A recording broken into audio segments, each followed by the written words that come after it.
The whale swam at the ship for the second time, traveling at about 6 knots towards the bow, which cut through the water at 3 knots, and the whale did not alter its course, but rammed its broad head into the bow again with such force that the thick timbers, which for nearly 25 years had withstood the fury of the sea around Hope and Horn, cracked and splintered and buckled, and by the time the spray sent skyward descended again, water was gushing into the hold.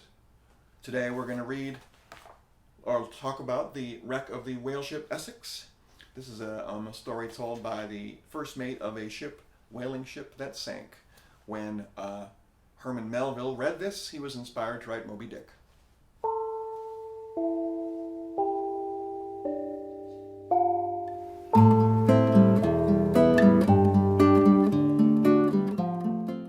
Welcome to Billy's Books. Today we're going to read the story, The Wreck of the Whaleship Essex, the riveting and life-death saga of man against the deep that inspired the writing of Moby Dick.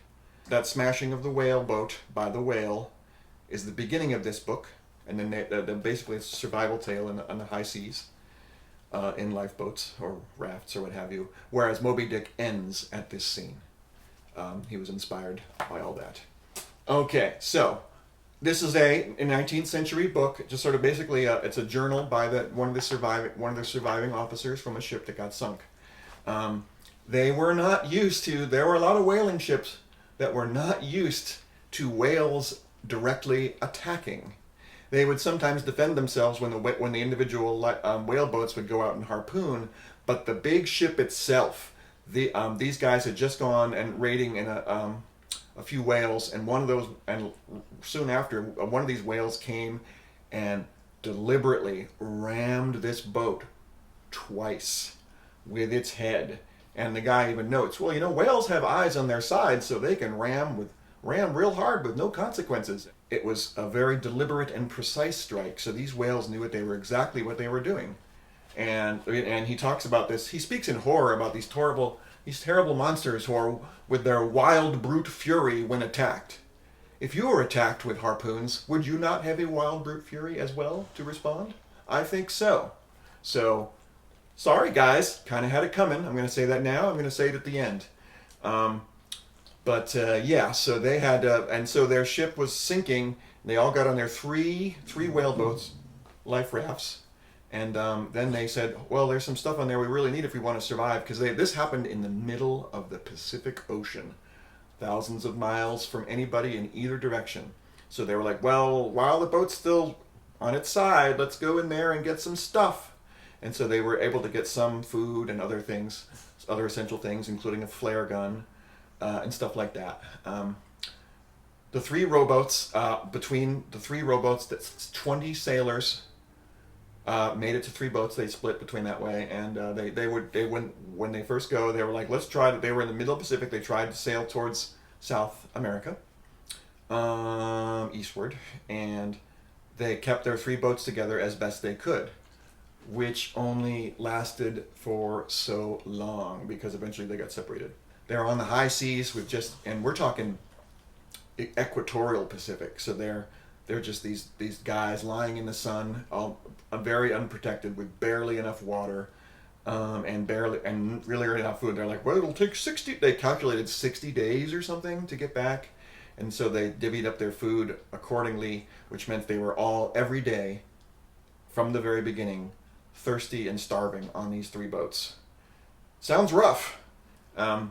So they dealt with stormy nights, the provisions. Their little whaleboats, which are apparently whaleboats are very light and flexible, they're kind of fragile, but they also rise and fall with the waves more easily. So I get that makes them more agile when they're trying to kill a large animal in the sea. So that has its pros and its cons.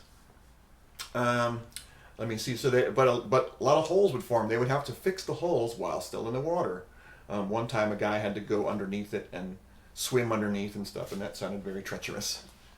At one time they were just on the sea, and a school of flying fish just flopped into their boats, and they just grabbed them and ate them just like that, and that rejuvenated them for a little while. They were psyched for that. And yeah, basically, and they were in the meridian sun, no cover, all day, and then they would.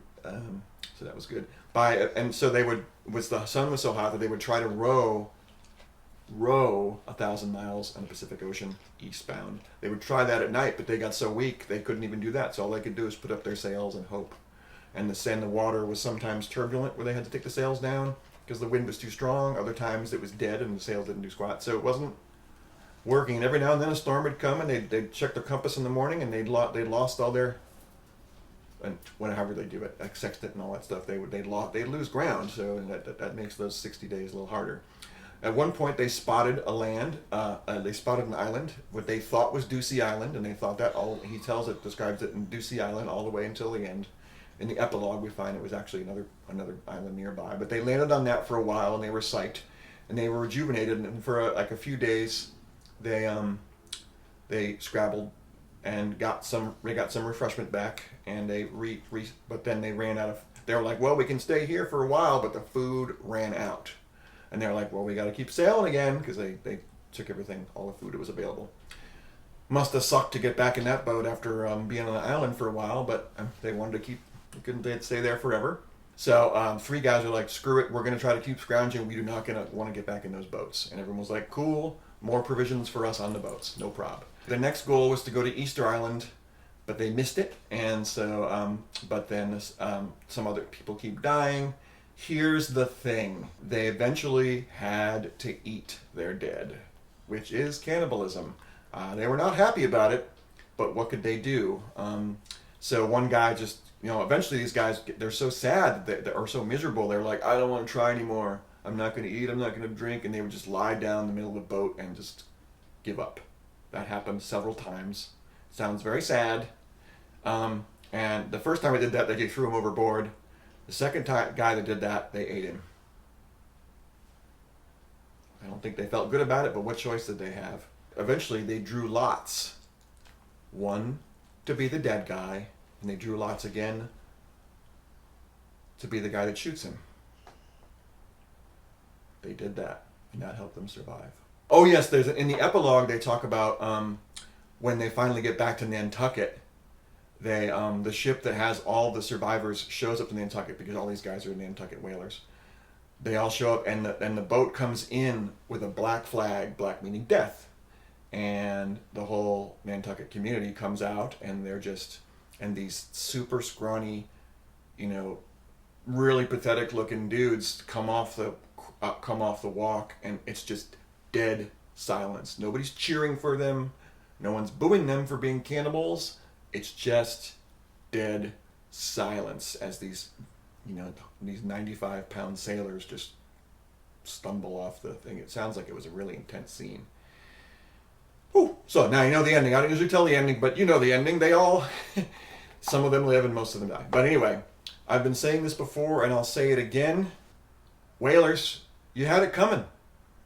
So I don't really feel bad for them, all that bad. I know that some people take on difficult jobs because that's all they can do, because they're nobodies, and they take on like people who join the Army out of high school because they have no future. Same thing, join the Navy, or just join whaling ships. True. But part of in your heart somewhere, that whale is hurting, and you're just killing it, and you're profiting off death. You're death merchants. I know you're not death merchants selling arms. You're using those arms to kill living beings of whale proportions. I know it's a modern idea to think that whales are not to be killed, but I don't care. They had it coming. If you can't do, review.